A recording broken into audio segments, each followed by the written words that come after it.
whakakau,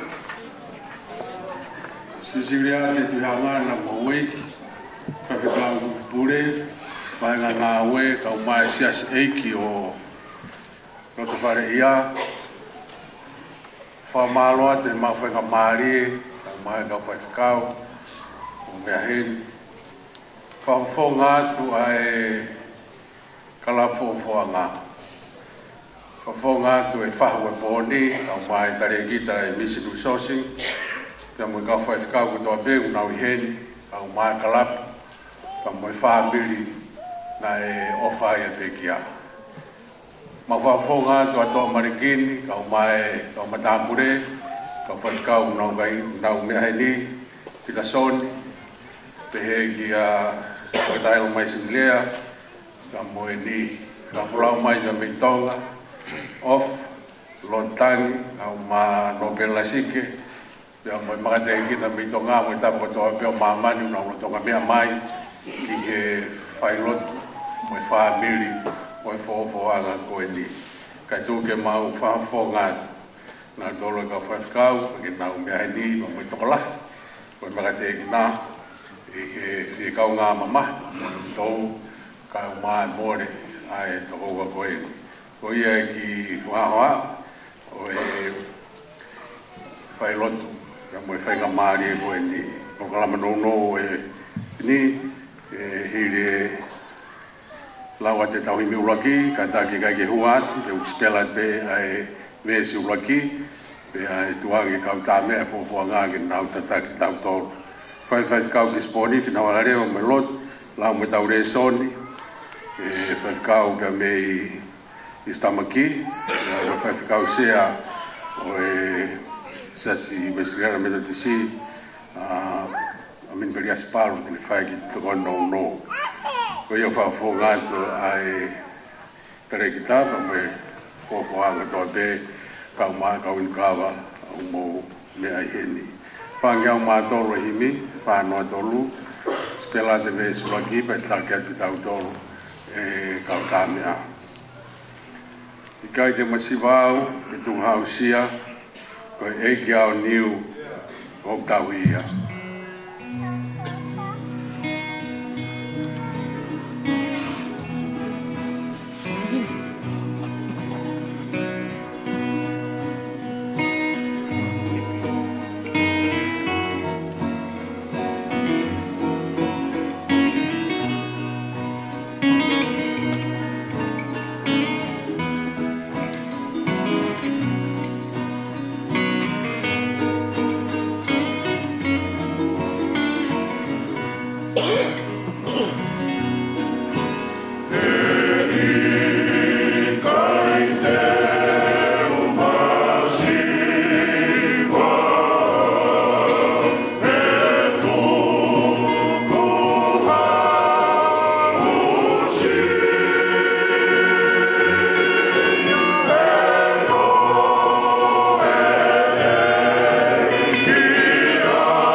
sene lau makadolu kulia ko ngawe o e fini to ia me wang fulma dolo e ngai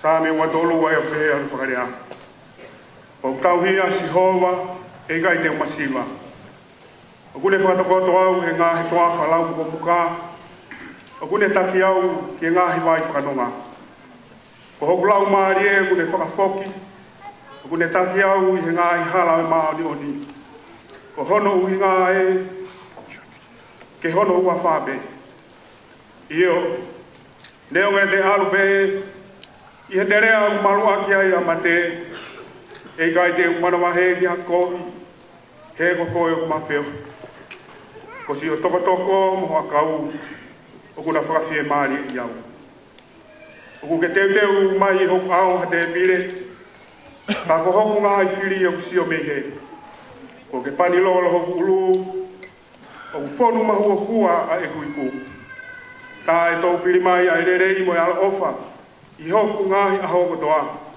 te koe ku nofu he whare o si hova e whaibe o lau i kuonga. Amen.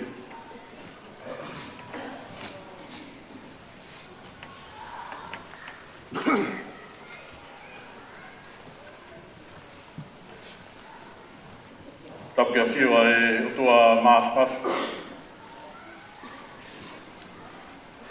Turo watu me mono pangai.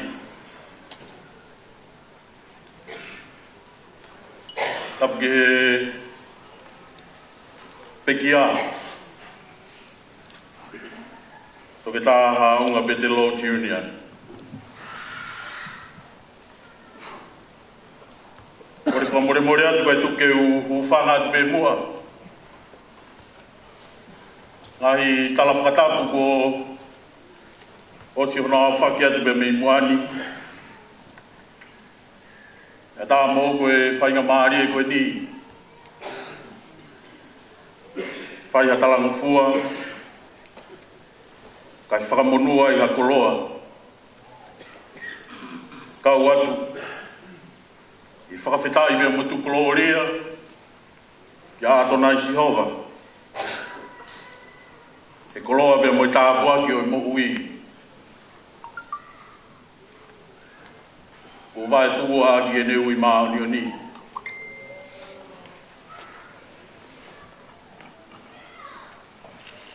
Talo kia mehi aho na e o nai. Ai o ngongo. Whakarele loto koe.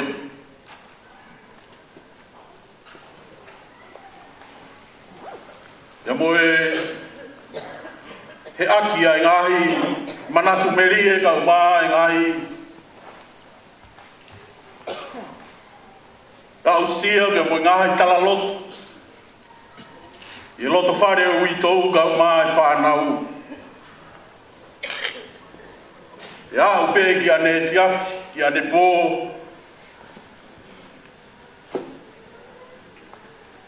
hange hatauranga o tu mo whai la ai koloa pe mo ta puaki koe hui i koe pupui a haunga Petelo tu ngai e whai pea ki manatu meli e koe ni mo kau atu he whakawhetaki mo tala langi o tua maafu mafi. Whainga maari e ko lawe ai. Ai whakatau te hina. O maka te kina. E mauinasi ai. E whiafi koe ni. Ka pau te uhanga o whakamaa opo kia te au pe. Ngahi manatu meri e ko toa pe. Whakamā pōpua kia ki te au. Ia moha tala monu bea me he kalapu fōfō anga. Arieta, au maa e whānau. Ia mo e whahu au maa e whānui. Vesi ono whā, o i wholofola nai lau. Io, neo o e te alupe i e te rea o malu aki ai a pate. E i kai te umana wahe ki ha kowi. e koko e o mawheo ki. O sio toko toko mo a kau. O kuna whakawhie maari i kau. O hono whakamaa opo opo mo ui tuha mo e tere a.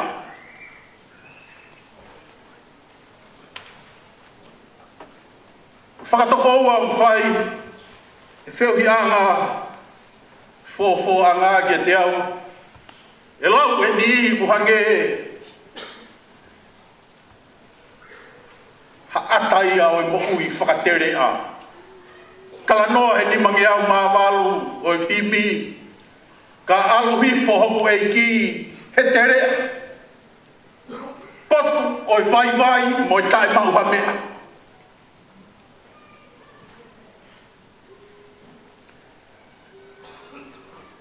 Oi nau, oi mo ui ai pekia, kia mo e wheo hi o whai he whakatau te hina, oi makate ki nā, o hange e pea koe tala noa ai puna ke koe e ke tere a. Potu oi vai vai, ngari ngari pehe i kai mau ai hamea.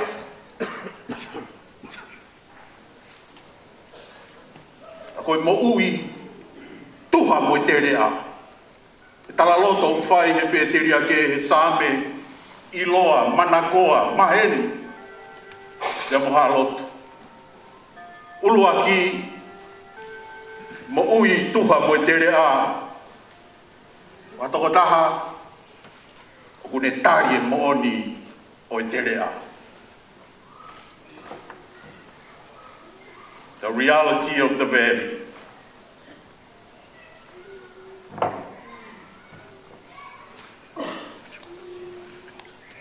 Hala ia ku pau ke fou ai e tākanga sipi.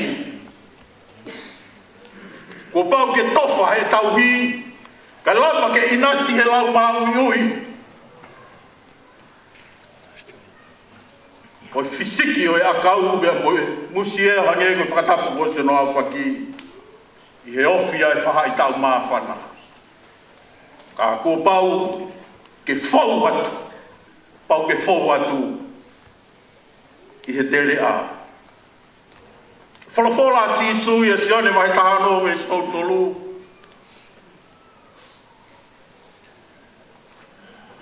Behea i e ki mamani. O mou mau mamahi. Ka mou loto toa pe. E kua wikuna mamani e au. Toko taha. O kune tari. Ai mooni o e tere a.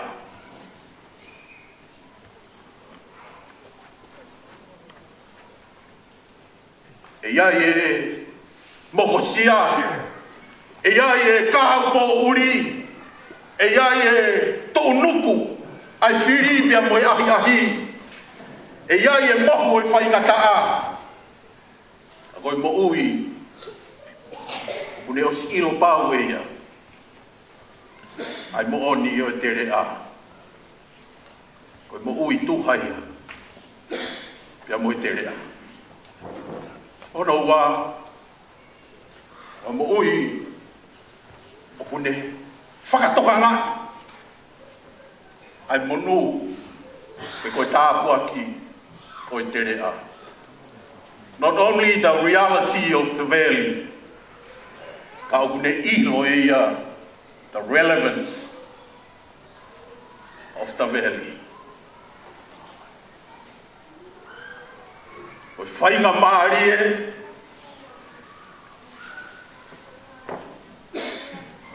o ku mau e mo ui,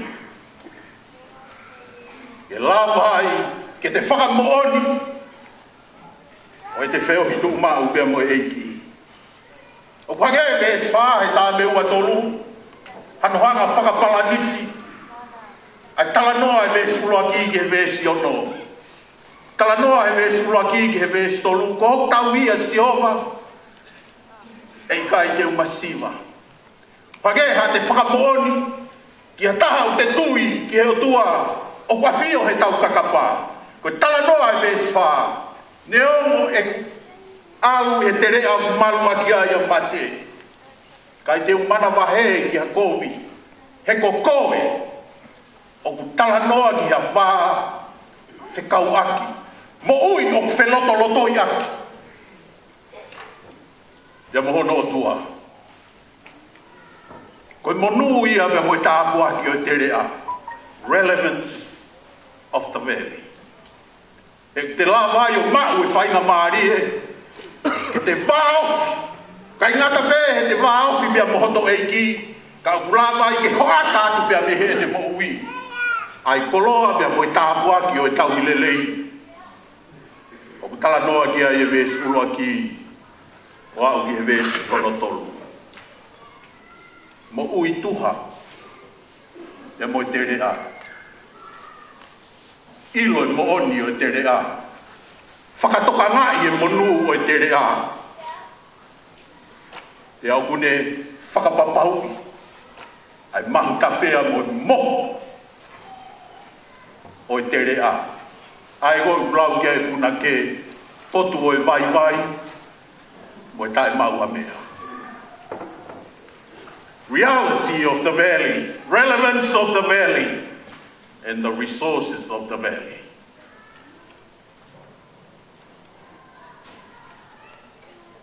Ko si o toko mo akau. O kuna whakawhie maari e i kau. Koe lava. Ke te whakamooni. Ki he kau mai a Sihova.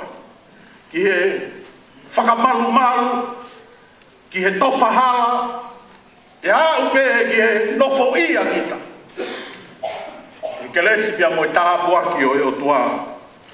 Ai lelei o e o tua. O ku tāla he nau. Hono ni mafi ke tokoni i he taimi hono kotoa pe.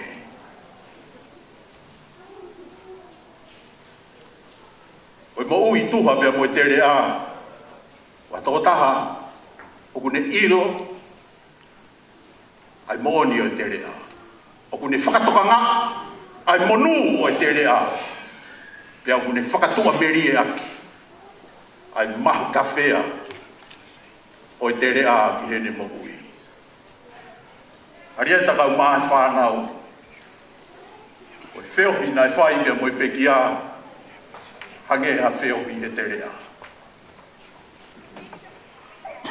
Mau lau e ki mau tolu ko mau monu. Ai tāpuaki o ha mo ui tuha mo i te rea. Potu o e vai. Hei kai ala mau ai hamina. Ka koe monu i a anga. O e kakai o kune ilo. Ai lele i a Sihova. Koe mo ui tuha mea mo i te rea. Wa totaha o kune ilo a Sihova. Whakatoka ngai a Sihova. Ia kune whakatua meri a ki a Sihova. I e vai hala kotoa pe o e ne whanonga.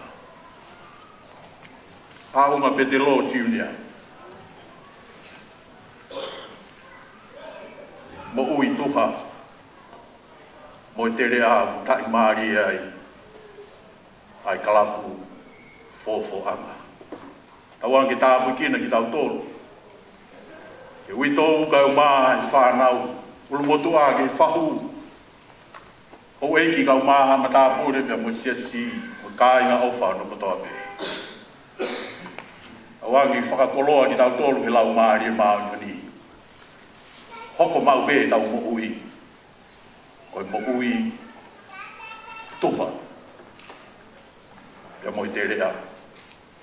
Whāngeau, hongo fulumani ma nimi.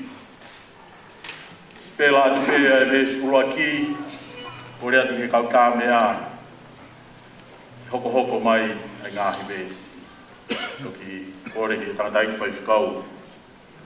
Tataki ki tau tolu halotu. Oku māma ngā koe, si sue, lao, lau maari e si sue. E o e te pouria, e langi au fia. E māma pe kata iai, Sisue.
Pe koe toafa koe ni talanoa ki ai e puna ke. O ia ue e futoafa. O ku mau whanonga ai.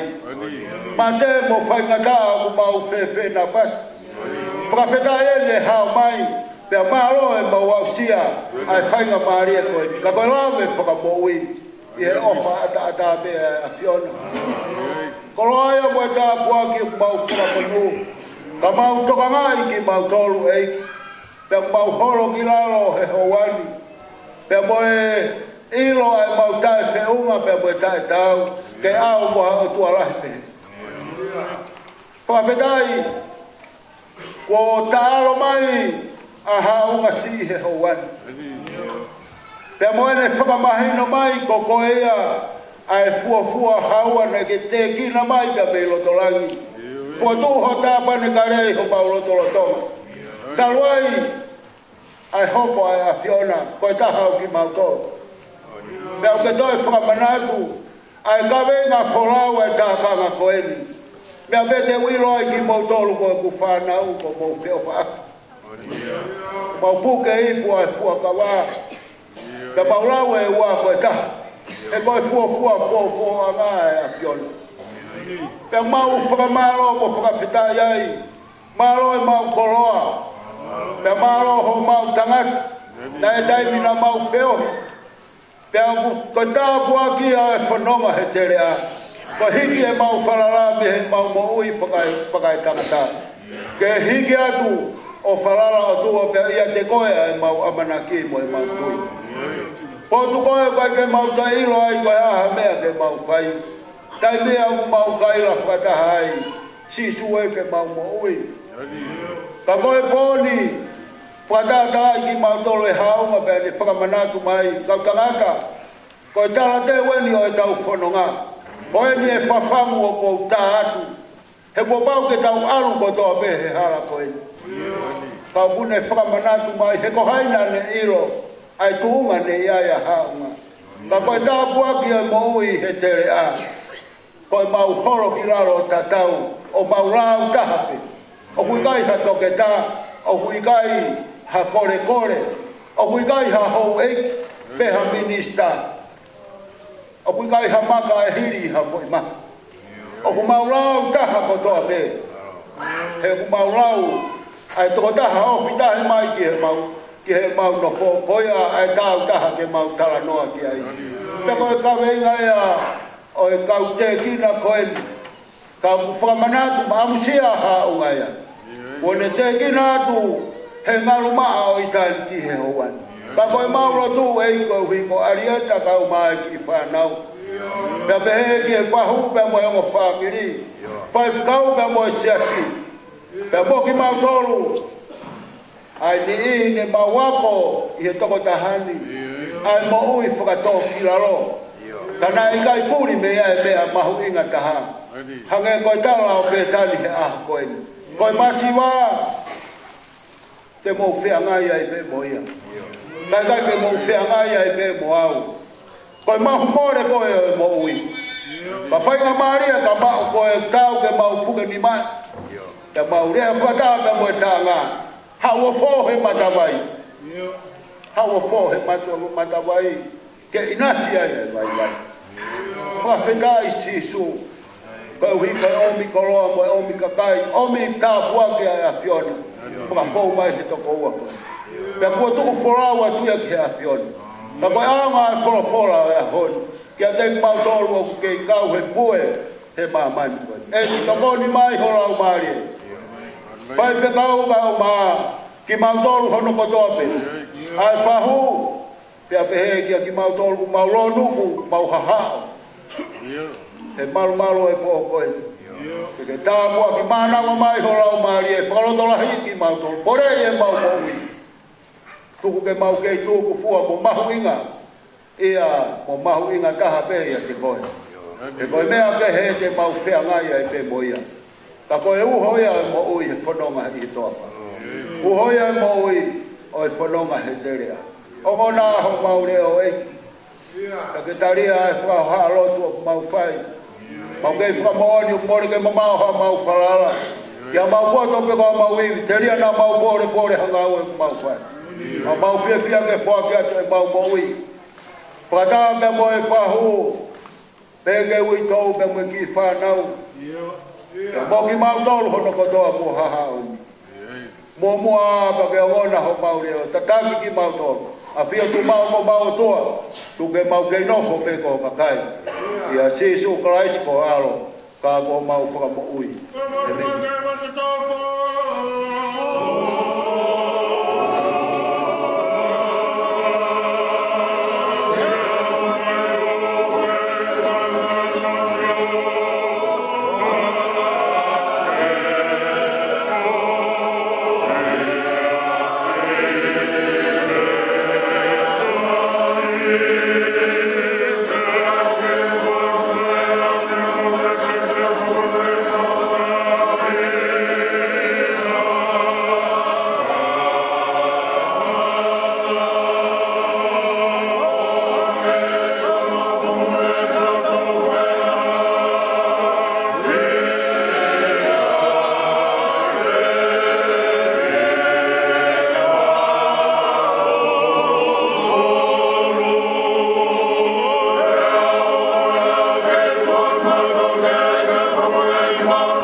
Thank you.